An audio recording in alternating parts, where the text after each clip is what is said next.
Yes, yes, yes, yes. I know y'all ain't think I was telling you no fib, did you? Told you we'd be right back. IMH Talk Show. Sir Charles. And we're gonna close this show in high fashion. We're gonna stay at the creme de la creme, as they say.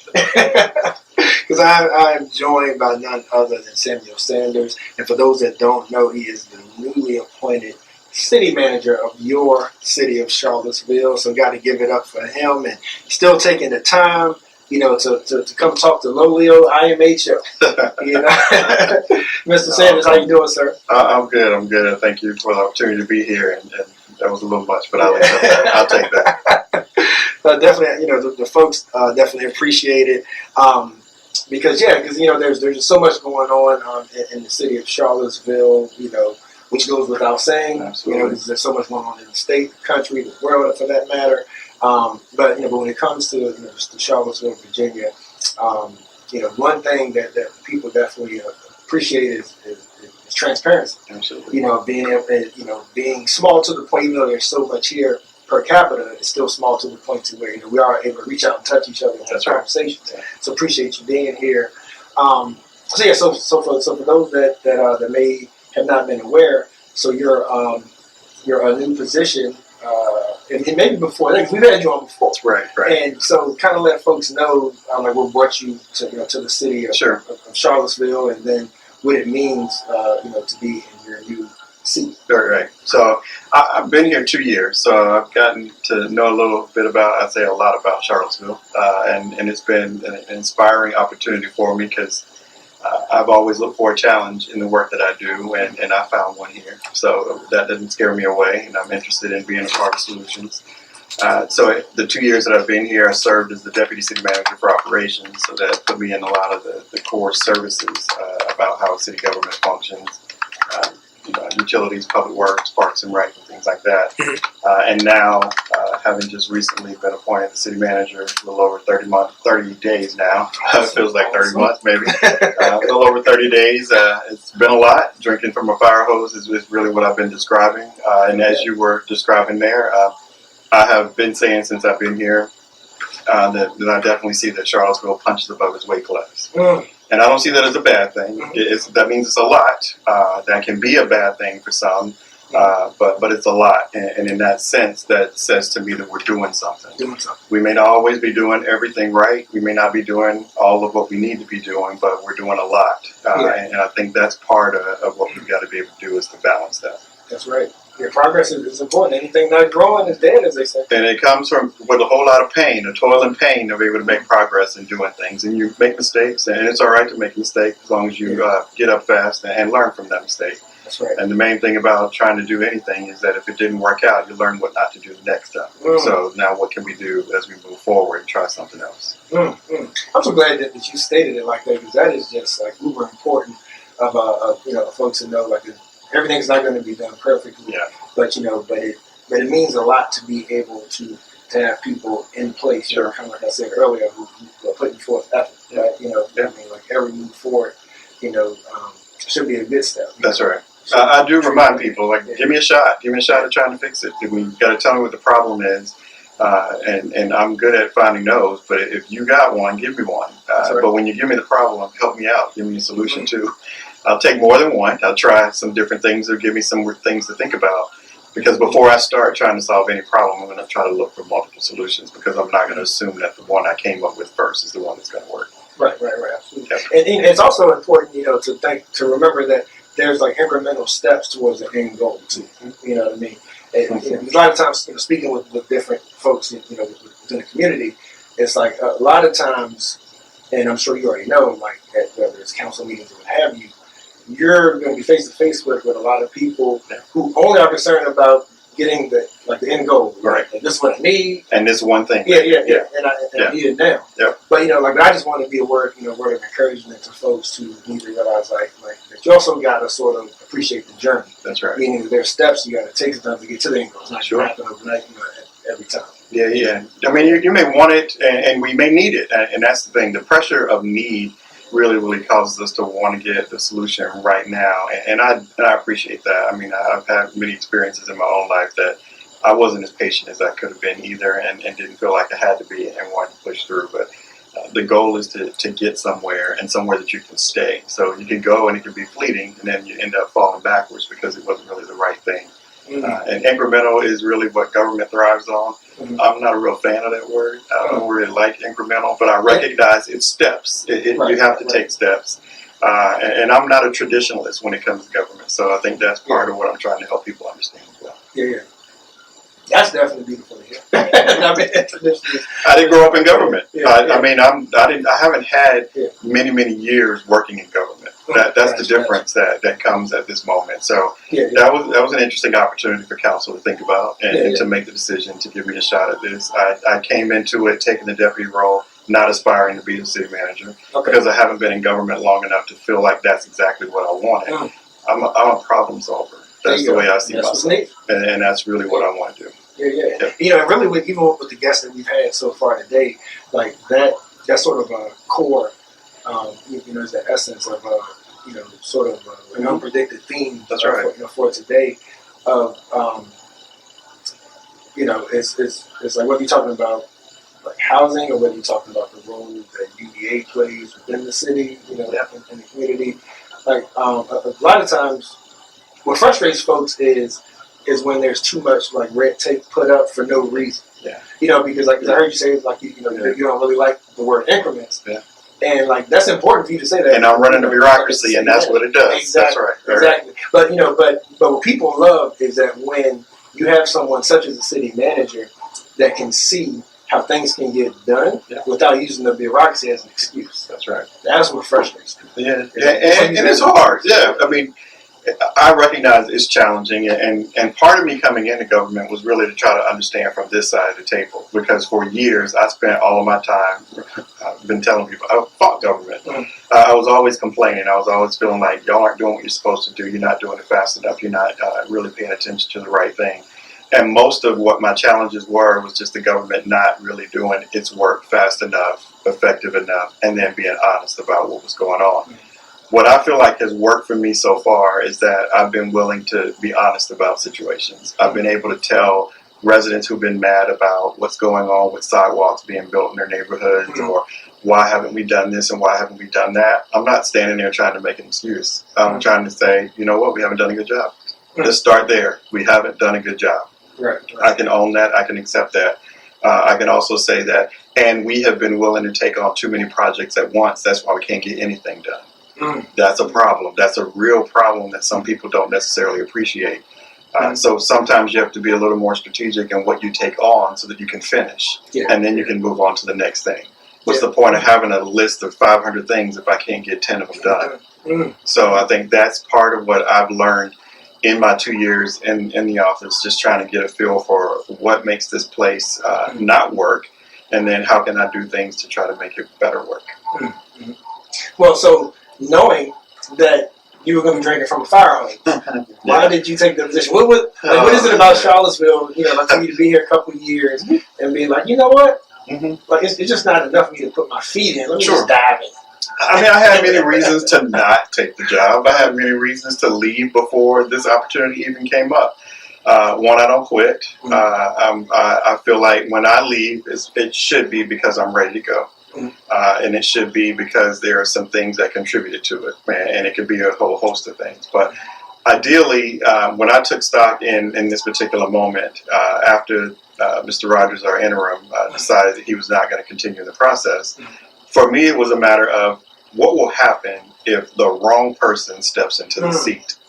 I thought about that, and I gave a little thought to, and it doesn't necessarily have to be the wrong person that's clearly the wrong person, but what if they just came in and their whole sense of doing things was just off track from where we've been able to get and what we've been able to do in the way of having real conversations about things and trying to prioritize some things. What if that person came in and wanted to turn it all upside down? Because I can pretty much get along with almost anybody, feel like I could have dealt with that person. I could have learned how to work with them and moved on with my life. But I don't know that the 1,000 employees that we have at the city of Charlottesville could handle that. I don't know that the residents in the community who have expectations are interested in hearing someone who's going to respond to them differently than they've been getting responses up to this point. So I thought about that. I gave that a lot of thought, and in my conversation with council, I talked about that. Yeah. I mean, and ultimately, their reaction to that is what made me settle into the idea that I'm crazy enough. Let me give it a shot.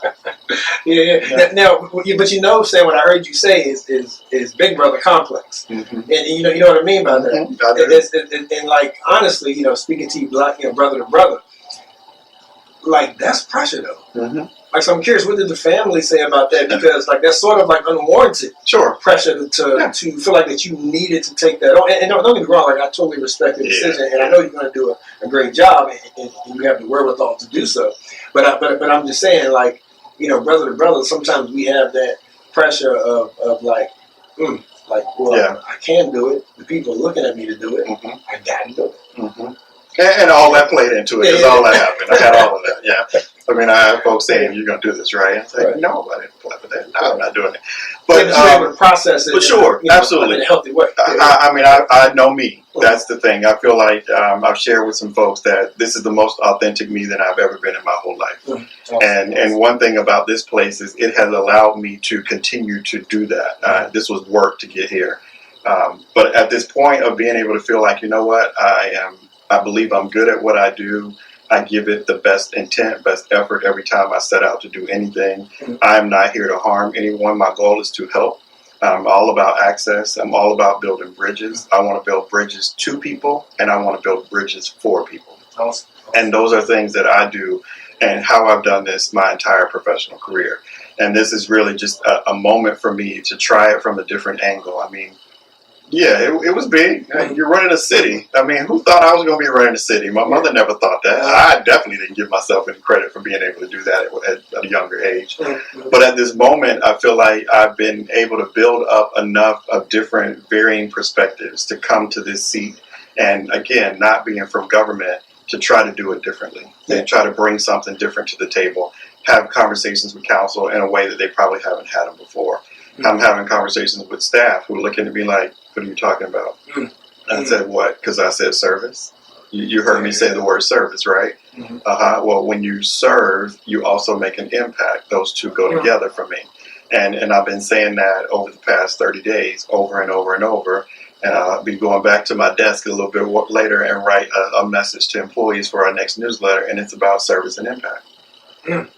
That's awesome. So yeah, it's a burden. It's a burden to carry, but it's a burden that you look at as, if not me, then who? And who better than me right now if I feel like I can? So that's right, I'm trying. Appreciate that. Family, we are joined by Charlottesville City Manager Sam Sanders. So let's kind of jump into some of the questions that we're getting as well. But what are your top priorities and key goals as Charlottesville City Manager? And some of the steps that you plan to take to achieve them. Sort of like the 30,000 foot. Sure. I'll start with the easiest one. Everybody keeps reminding me to take care of myself, so I'm trying. I'm trying to work that into it and really pace myself. But let these people stress you out. Y'all told me that the first time I came on. I know. I held on to that. But really, from being in all honesty and seriousness, the goal is. I feel like we have reached a level of stability within the government. And that just simply means that people come to work and they feel like, okay, we can breathe, the place is not closing in on us, we feel like we know what we need to do, somebody is making sure that we have what we need and that we can move forward. I want to continue that. It's important that I continue that because when it is not stable, then we do not serve well. And we don't make the impact that we can. So I'm always driving that home that that's really what it means to me about a stable government. I'm not saying that we can't take on a fight, we can't handle the dissension that comes. I'm just saying that when we are stable, we're better suited to respond to those things when they come. But from a higher level, council has just adopted their strategic plan. It lays out some strategic outcome areas. It's all the things that everybody in the community have heard about. Climate, housing, economic prosperity, transportation, arts, recreation, culture, public safety, all those things. So I now have to internalize that, one for me as the city manager, and then help the staff internalize them. We have to do this work. And we have to make sure that the work is complete and that it is getting to everyone that it needs to get to. And then the rest, as it relates for me, is just trying to get my arms around all the many things. There's so much within this government that over the years, because we've been in this state of chaos, and I refer to the carousel of the C-suite, the city manager suite specifically, that carousel has led to a government system that is off track. And internally, we don't have all the proper procedures in place. We're not doing the things the way that we used to that made sure that we could be responsive and be attentive and be impactful. So there's a lot of that kind of review and evaluation work that I'm doing right now. There's just not enough hours in the day, Charles, being perfectly honest. I could spend every day just simply focused on how do we stop doing this the right way, and why is this the process, and what is it that you need, and did you ask for it, and okay, if that's an issue with the code, is someone bringing this to council? There's all those things. There's too many of those things for what I appreciate for a city this old. I mean, we've been around for a long time. We should have procedures in place. And I'm a problem solver, and I love process. I feel like I'm good with people, but I'm also good with process. So I'm evaluating all those things and trying to bring them together. Awesome. Yeah. So one of the big things when you talk about the like the stability of it, it being a like you said, a city with like such history, long history, but also being small. You have a lot of folks who like know each other. It's like easy like to be able to reach folks. Sure. Or, what have you? Like so in your role, how do you envision fostering that? Because when you talk about stability, like I feel like figuring out how to foster transparency and community engagement. Yep. Like, within the governance is like crucial. Yeah, I mean that helps. I mean, when I go out and I'm finding as I'm meeting more people, are like, oh, I'm related to that. Oh, really? I didn't know that. Okay, cool. Yeah. So and you make another connection, and I'm trying to make connections, and I'm getting out and about, trying to be at events and see people out in the community and let them see me out in the community. And I'm a human being. I'm not that special. I mean, I have a big job, yes, but I'm just like everybody else. I think about the same things and have always thought about the same things. I have 2 adult children that at one time in my life, I was worried about their safety. I was worried about their education. So I can use that to then help me work on trying to help others who are dealing with those things today. But it's interesting that it is such a small place, and being able to get around. It's the smallest city that I've ever lived in. And even with the county being this size, I mean, this is still not where I came from. Baton Rouge being bigger and felt a lot more complicated with things that were going on. But I don't minimize the history that is here, and understanding that it has left a lingering impact.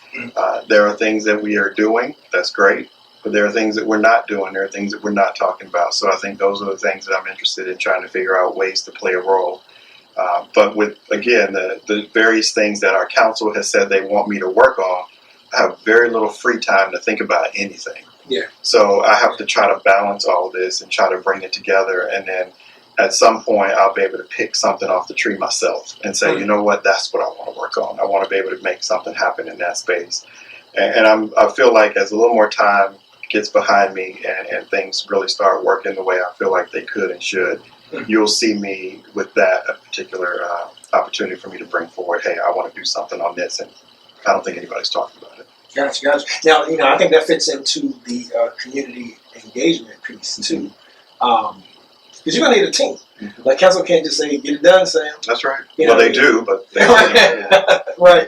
But, and I guess that's part of it is, like, what do you think about ways, or, like, do you have ways yet on how, the city council can empower you, right? Like, to provide resources, and, like the importance that you see of like the community engagement, because I feel like, because what is it, like there's a stat, right, that Charlottesville has more nonprofits per capita than any other city. Very interesting when I heard that. Yeah. So I'm thinking about, like, when you think about this work, like the importance of engaging community groups. Well, I mean, I came out of the nonprofit world, and that I think made some of the nonprofits around here believe that they had this brand new ally that was going to give them everything they want. But where they've been surprised. They've understood that I don't just think that way.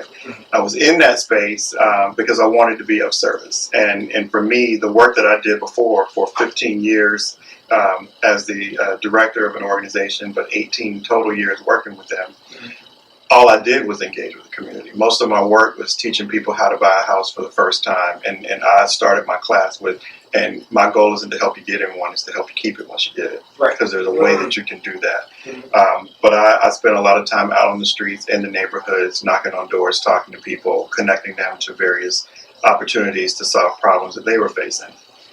And I interacted with the government. Like I said, we had 12 council members. I had to know them all personally. They had to know me, because the only way I was going to get what I needed from my folks was for them to know me. So I spent a lot of time doing that work. And I called meetings of the community and did that, and I will do that in this role. I did a town hall just to basically say, come meet your city manager, just to see who was interested in doing that. I want to do issues type sessions like that, give people a chance to tell me directly what it is that they think I need to know about various situations and issues.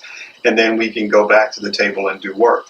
It's my desire to pull committees together with staff and members of the community so that we can bring all those various experiences to the table. So I've been doing that for a long time. I think that is another example of what I do differently in bringing myself to this role. Having not just grown up in government with one simple way of doing things, I'm always willing to try something else, and I want to pull off some of those experiences that I've had in the past too. Awesome. Yeah, so before we take a break, when we come back, we can dive into sort of goals and approaches for the specific initiatives. Because I heard you mention things like climate, housing, recreation, safety. So I'm sure the folks might just love to hear. Even if there's no concrete steps in place yet, like sort of your ideal, I got some I'm working on. I don't know. I can break some news today. Let me see if I can figure something out. But we'll come back and do that. But before we go to break, though, just to sort of like a dovetail off of what we've how we've set this up and how we've introduced this interview. Sort of a two-part question, right? So. How do you see Charlottesville's unique heritage and relationship with neighboring institutions, i.e. UVA, right, shaping the city's growth, right? Because wrapped up in that is sort of the perspective of the importance of equity and social justice. Because you got that the town and gown mentality, right? So like I said, so that's sort of a two-part question as far as like potential strategies of addressing sort of like social justice issues. Which incorporates like respecting the unique history and heritage of Charlotte. Yeah, I mean, this is a complicated place. That's understandable. The Thomas Jefferson effect is real. I don't know that I appreciated it as much when I first got here. I do feel as though that I've been able to hear enough and appreciate enough from how the perspective has been shared to understand that it is complicated. And because it's complicated, that means it takes time and intention. And sometimes you have to sit and you have to talk about it, and you have to listen, and then you have to try to understand, and then go from there and do what you can. I referenced in the press conference when I was announced that I am fully aware that there are two Charlottesville experiences.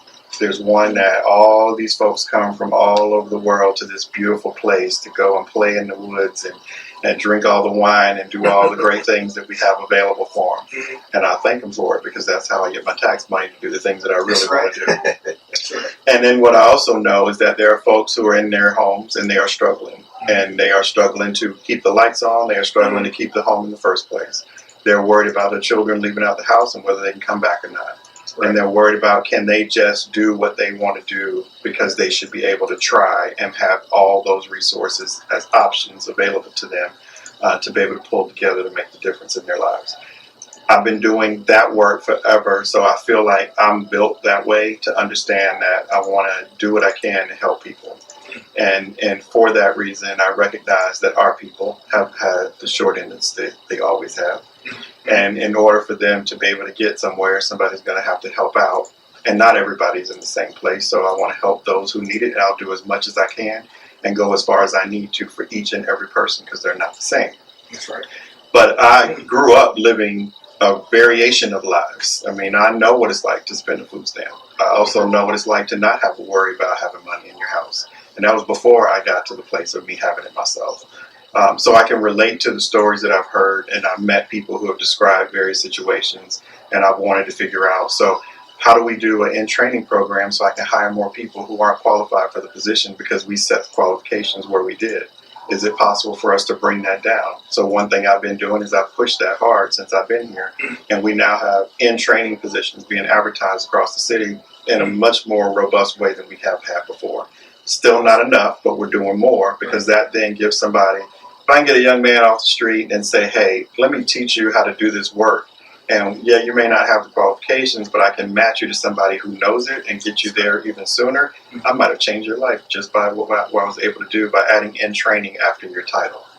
I mean, I think that's the kind of stuff that I know how to make a difference in bringing opportunities like that, but it wasn't here when I got here. I don't know why it wasn't here before I got here, but I'm just going to say at this moment, I got it, and I'm going to keep doing it because it's working. And if we can fill these spots and make these opportunities, then that mother won't have to worry about that kid anymore, because he's going to have a job to go to. He's going to have the resources that he needs to then make a difference.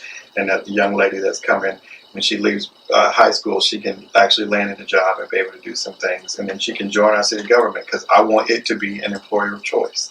I want people to love working at the city. And I think those are the things that I can do. So that's that part of the question. To remind me of the second part. Well, it was the parts was just dealing with sort of the neighboring institutions. Okay, I got you. While respecting, like history and culture. Well, I mean, and any government is always has to take stock in the various stakeholders, and our stakeholders are our residents first and foremost, then our property owners and business owners, and then our visitors, because we have to care for them and their safety, because again, they bring me the tax money so I can do what I need to do. But when we talk about the entities in this area, UVA, yes, is the big giant elephant in the room. The county is just the same. They're all around us. They're growing the way that they're choosing to grow. And because we'll never be any bigger than we are from the geographic boundary, we have to work together. It is impossible for us to ignore one another. And while there may be times, I know for them in the past few years, they love to ignore the city of Charlottesville because we have so much going on. But we can't really get away with that. We can't ignore each other. As Charlottesville goes, so goes this area, and everybody knows that. So it does require us to sit down and talk. And we have been. I think we've been talking a little bit more than we have ever talked before. It doesn't necessarily mean that you let the big guy push you around and tell you whatever, because we don't, and I won't. I'm not intimidated by anybody. My goal is to be able to speak whatever truth I need to speak. And if you want to say that, well, the city shouldn't do this, you tell me why you think that. And then I'm going to tell you why I think we should, and we're going to keep doing what we're doing if that's what we need to do. But I'm open to the idea of, let's have the conversation. Let's get all the facts out on the table. Let's make sure we understand. And we've had some moments, there have been some conversations of, hey, we should merge and do this, and we should try to do this. And I say, yeah, it sounds really good, face value, so as a concept. But then when I go and dig into the matter, it's like, no, but whenever we tried to do that before, because y'all are bigger than us, then you tell us, and then we get the short end of the stick. Then I'm not interested. I mean, I have a constituency that I have to make sure they're satisfied as well. So I'm not going to just roll over because you're the big guy and you can push me around. No, like I said, we punch above our weight class. That also means I can pull a punch too. That's right. I like that. That's right. The one other thing you made me think of, I wanted to mention today, you talked about the tax base, and the importance of that. So most folks know, without getting too deep into it, about the annex situation between the city and the county. Right. But besides that, UVA being a nonprofit, and I just have to assume that my friend Michael Payne is a great ally of yours, like just from my conversations with him. Sure. And I heard him on the campaign trail during the primaries talking about the fact that UVA doesn't pay the city taxes. Right. And do you have any interest in approaching that? We have approached it. We've been talking about it actually. So just so the public knows, we talk about it. I brought it up in one conversation. It was brought up to me in a different conversation in an attempt to don't bring that up anymore. And it's like, no, I don't think we can not bring it up because we do know that universities and communities around the country, while it is great for the most part, there are still some negatives that come along with that. I mean, student population isn't the same as a traditional neighborhood population. And where those two come together, there's usually conflict. You have folks that they party, they do things at a different level, different scale than what is normal for a neighborhood, and that brings out challenges too. But then you have a university of size with a very, very well-known presence and history, and they tend to feel like they can do whatever they want and do those things. And that comes with time, and it comes with your status and your stature in the community as well. But you can't take stock of the impact that you have on the small community where you reside. And that is part of the conversation. That is why it is important for us to always keep that line of communication open. And we talk about hard stuff too. And I know they probably wish that I would just say yes to more than I have. And I know those before me, they probably wish that they would have said yes to more than they did as well. But it's balance. It really is. It's about balance. The pilot specifically is not something that council has prioritized pushing forward. I don't know that there's all of the support that is there. There have been inquiries that have been expressed to me on check that out, talk about that, and I have. So I've looked into it and asked the questions. The university feels that it is doing a number of things. So in their mind, maybe they will push back and say, here's this that we're doing. But when you look at overall and you add it up, if you really compute the number, it probably doesn't add up, and that's where the dispute and the difference will come. I think there's some work to be done in that space. I think that's the kind of thing that, with council's direction on wanting me to make that a bigger part of the conversation, I can do that. At this moment, I believe they're the ones that can do more in that space, honestly, if they just talked about it a little more often. Yeah. Awesome. I appreciate that. And see, I tried to tell them, Sam. I told them you don't want to miss. You got to stay for the whole 3 hours because I told you we were going to close out in high fashion. And so we are joined by the newly appointed Charlottesville City Manager, Sam Sanders. And we're just going to take a quick break, and we're going to be right back. We're going to dive into a little more specifics of his goals around the most pressing issues for the city. So tell a friend that we got a little more IMHO for you. It's Sir Charles, City Manager Sam Sanders. Stay tuned, y'all. We'll be right back.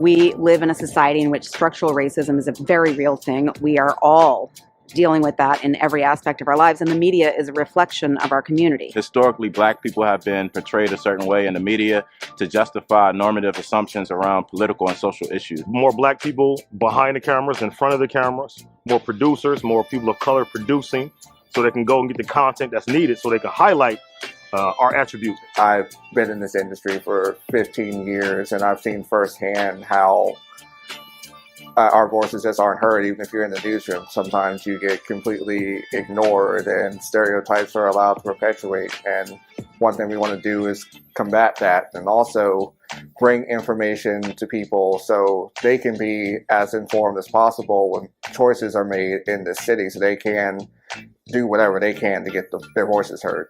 What I believe can be done about the situation is to have more people of color creating news stories, more people who have a interest in and a social consciousness that relates to the stories that they're telling. Charlottesville Tomorrow looks at these issues. We can present them on IMHO. Vinegar Hill Magazine can take that a step further, and just together we can just make this thing that can be an example of how we can change the media landscape, how we can be more inclusive to get these voices in, to get these people heard. That's just one thing that doesn't happen in so many places, and it's a shame. We think we live in a society that's very progressive, and we're talking about equity and diversity and inclusion and all these things. Still, the way that Black people, and I would say, and I would argue, especially Black men, are portrayed by the media is incredibly dangerous. And you've seen the sort of tangible violence that it's led to over the past year. The community can support the SIM project by first and foremost giving us an opportunity. We understand that it can be difficult to give trust right now, especially considering the current social and political environment. But this project will only be as successful as the community allows it to be. And so we ask you to give us the opportunity to do the work, critique the work, and make sure that we stay aligned with the vision. Another way that the community can get behind the SIM project is through engagement. We want to hear from you. We want to know what you're talking about. We want to put your stories out there. And so whether it's reading the articles written by Charlottesville Tomorrow or Vinegar Hill Magazine, or tuning in to In My Humble Opinion on Sundays on 101.3 Jams from noon to 3 p.m., either way, we want you engaged. We want you to be part of this. The community can also support the SIM project through funding. To learn more about how to support SIM, you can visit our website. Thank you for your support.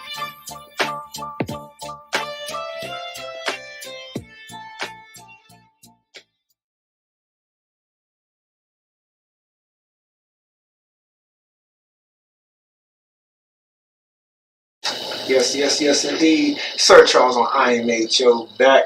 The closeout was none other than Charlottesville City Manager Sam Sanders. And let's see. So Sam, while we were at break, we had a question before we get to sort of digging into the final goals. Mm-hmm. So this, hold on. Pull it up there. All right. So now everybody online can see it. So this question says, "Good afternoon, Mr. Sanders, and thank you. Given your experience, how do you like to imagine Charlottesville 5, even 10 years from now?" Well, good afternoon to you. Thank you, Adrian. Thank you for that question. I guess what I would like to say is Council's vision that they just adopted was a place where everyone can thrive. And for me, I want to focus on the place and everyone. Because I feel like that statement is a great statement, but if you're not intentional, you can leave people out. I want this to be a great place, not only in the travel magazines for a great place to come visit and do all the different things, that all these different attributes that we are proud of, because it brings us certain things.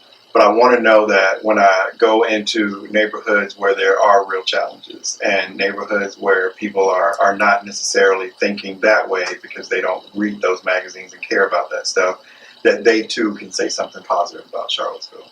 That they can feel like this is my home. I feel like I belong here. There is no place here that I can't go and would feel uncomfortable being there. Right. I've heard references to the downtown mall not being for us and not being for all of us. As I walk the mall, I feel like I think I see it. Yeah, because we're not there as often as I think we should be. My goal would be that doesn't exist, that there's no concern about that. And that people feel like, yeah, it's a great place for everyone who's here to be able to call this a great place. So that would be how I would respond to that. Awesome. Thank you for that. And thank you for your question, Adrian. And so as we, before we let you go, there's so many things we could tackle, right? But this being an urban station, hip hop and R&B, there's things at the top of the black communities, black and brown communities. Mine, in particular, I think I got to start with housing. As I think about this, so many moving pieces. Like, I just want your perspective on what you and your role would like to try to do, because when we look at different groups, associations, that say that they're here to, to be, a benefit to neighborhoods, to citizens, but then at the same time, like, you're managing a city where really the median income doesn't really properly reflect, folks on the low income. That's right. Partially because of the inflation, of having such absorbent salaries compared to with the lowest. Right. So just what are your thoughts when you think about housing and keeping people in Charlottesville? Yeah, I have to spend a lot of time thinking about that. Because it affects everybody in different ways, but it affects everybody. So it's definitely one of those things that I would say is a part of what keeps me up at night. We have a lot of work that needs to be done. We know that there are a lot of missing units in this community, especially the missing affordable units, 3,000 plus, even probably closer to 4,000 at this point. But that's a lot of units of affordable housing that's missing.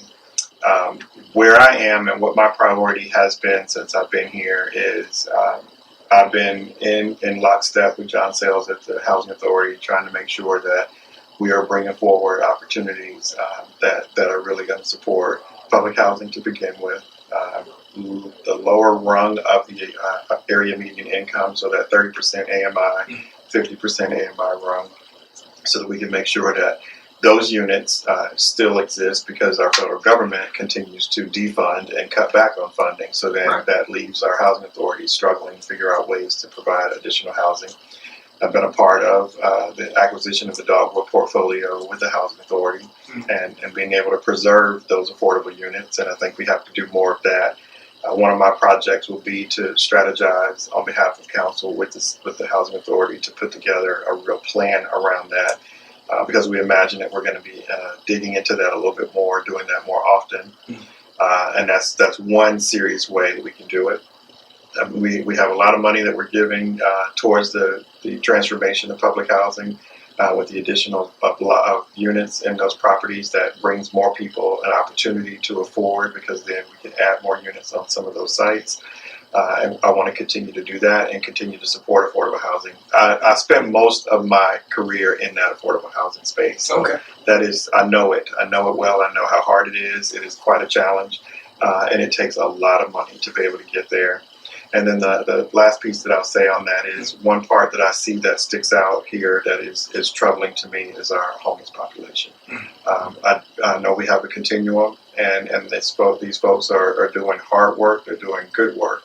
But those same folks have identified with me that there are gaps in our continuum of care as we try to end homelessness for as many people as we can. And I didn't say end homelessness. I said for as many as we can, because we do understand that.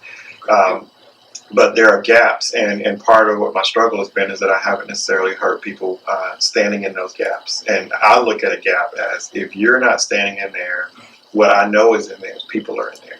There are people suffering. There are people in that gap that can't quite get out. And it is important for us to find ways to reach down and pull them out of there. So I want to be able to figure that out. So homelessness is a big priority. It's one of those initiatives that I'll be trying to figure out ways to tackle. So you'll hear me talking about that soon and trying to think about that. But I'm going to go back and say that I'm also looking at diversity, equity, and inclusion. We have a position, but the position didn't necessarily have a framework built around it. So I'm going to spend some time trying to do that in the next few weeks specifically, and begin to lay out a strategy for how we talk about that differently. We're going to do some internal work, but I think there's some external opportunities as well.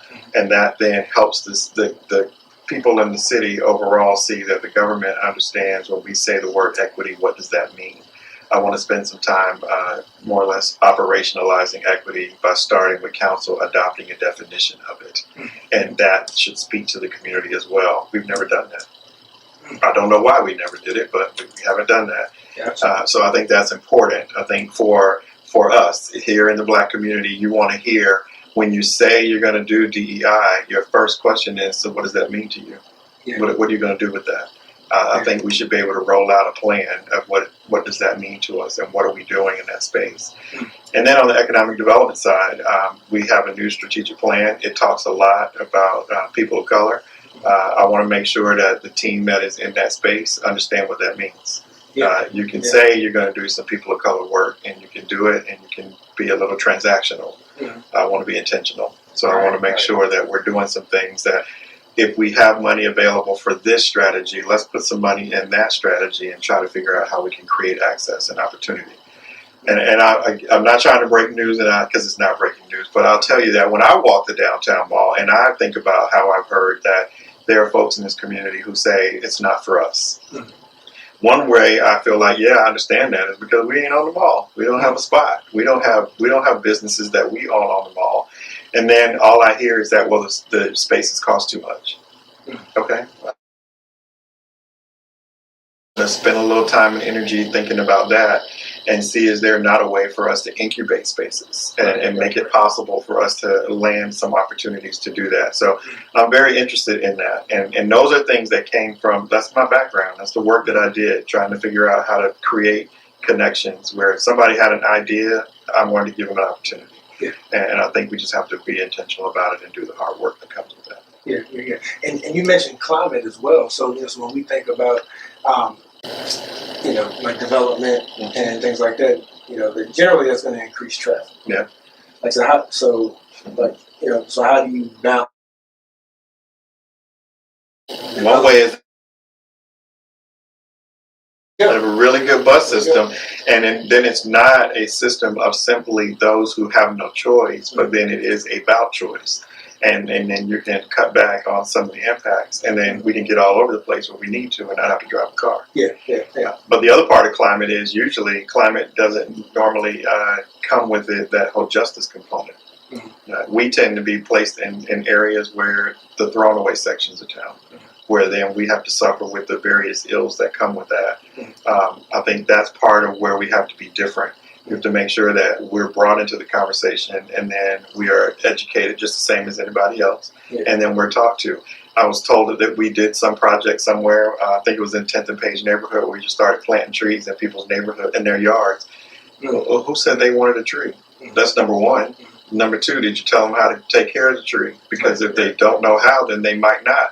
And again, did they say they wanted to take care of a tree? They may have too much going on in their world to be thinking about a tree out in the front yard. So you learn that by sitting down and having real conversations and not coming in assuming things. Right. And when I heard you mention bus, my mind went straight to to the city schools, and so like that made me think about again, like I think we alluded to earlier about like community organizations, like like whether that be we're talking about schools, whether that be like a housing association, do you hope like that there could be tighter ties there, so so we can align these initiatives. That I feel like that's when you mention gaps, I kind of feel like that's sort of the gap. It's like we're too small to be so divided. Absolutely, we're too small to be so divided. We're too small to have some of the issues that we have. We have a lot of resources. This is not a poor community. That's one thing that makes us very, very different. We have money, and then we also are spending money. We're doing a lot in the way of spending money. I don't necessarily know that we have ensured that every dollar that we let leave our hands is actually going to the targeted place for impact. And that's the approach that I take. I'm going to start questioning things like that. And it's not to take anything away from someone. It may be about them stepping up the game a little bit. So I think that's where I can help in that regard. Gotcha. And I guess lastly, safety. We had the new PCOB director Inez Gonzalez on, and with the changes within with police chief and all that. Sort of what's your hopes there? Sure. I mean, we know that when I look at law enforcement today, it is not an easy job. There are special people that want to do the job. We want the right people to want to do the job, and if they're not the right people, then they need to move along. I think we have a good chief. He has demonstrated that he is willing to sit down and have good conversations with anyone, and in doing that, he learns. He talks as though he hears what people are saying, and he's out and about doing these walking tours, and it's complicated. I mean, I think we can acknowledge that, we can accept that it's complicated, but he's willing, and he's willing to do a variety of things. And I plan to work with him, and I plan to work with him on my community engagement lens. And that is not naturally what a chief does. We just had a conversation on Friday, and I said, well, I know the average chief wouldn't necessarily want to do these things, and I want you to know that I'm going to be asking you to do these things. And he said, well, okay, I mean, I know that, and I'm doing that. And then we started talking about what he's already done in other communities. And I said, yeah, and I want you to bring that here. I want you to demonstrate that you understand that we want it to be done differently here. And while I normally reject the whole notion that this place is different than anywhere else, it is different. I mean, because we choose to focus on things a certain way, and we want it to happen a certain way, and I can accept that. So with that comes a little extra effort, comes with a little thinking, a little deliberation about things before you run and jump. And for me, I think that makes us better for it. So that's what I want him to be able to do as well. And I want him to have a good relationship with Inez. I mean, she's in an oversight perspective. We just had a meeting this past week as well. And she should be there, and this should be lockstep. This should be about making it work. And then we can be a model for other places. Yeah, I like that. Yeah, thank you. And with Adrian's question, she kind of, it's a good one. Like took my closing question from me, but I will ask it sort of a different way. Just real quick to you, because I know you said right now it's sort of these like line items, like it's coming at you that things got to get done. But like, what is the most fulfilling, and like that you believe, will have the best impact on your tenure? For me, it's hearing that people feel like things are changing. And I'm not talking about just the business community who are happy that things are calming down, the chamber crowd that's like, oh, it's great, that whole boring statement that was made. That's been misconstrued. I just want to be able to get to work and do what I need to and not be distracted with too many things because I can't get everything done that I want to get done. But when I go out and say I go to the Township League and hang out and hear folks talking, I want them to tell me something positive. Yeah. Tell me that they feel like something is happening different. Feel like, yeah, you're hearing me. I mean, I have said that no is an answer, and while it may not make people happy, I feel like we just need to do better at answering questions and telling people things, and maybe they can accept a little bit more. But what would make me feel good is just hearing more and more people across the entire community finding a way to say there's something good going on. There is a change in how we're finally getting this city on track to reconcile with its past, and to also be able to ensure opportunity is there, and that we really are demonstrating that we care about people in threat of losing their home and their opportunity to stay in their place that is here. And we're doing some good stuff, and there's probably some tweaks to it. And I'm looking at ways that we can do some things with our tax program and our rental relief program. And because if the assessments keep going up, then we should continue to make changes to that program. So I think that's part of how you make the difference that you want to make. And I'm not a fan of the spotlight. I'm not that type of city manager where I want the glory and all that. I'm really not that person. I want to get the work done. I'm all about putting my head down and getting it done. And I'll look up every now and again and smile with you and talk and understand. And if you want me to come and sit and have a conversation, I'll do that too. Yeah. Much appreciated. Much appreciated. Now, how can the folks reach you? So, there's all different ways to reach because it just depends on what's going on. But you can call the city office directly. Terry is the master of my calendar. Okay. And we've kind of worked everything out on how to do some things. I'm trying to figure out some engagement moments that I want to plan and coordinate with the community, so there'll be chances for people to come. So that'll be forthcoming. I'll get that to you, Charles, and we can get that out as an announcement. Okay, sounds good. Mr. Sam Sanders, Charlottesville City Manager, thank you for joining us. I appreciate being here. Yeah, and I can't wait to see you around the community and definitely having you back on. I hope to see you soon. Yes, indeed. So, family, that does it for IMHO Talk Show today. Make sure you stay tuned. Stay tuned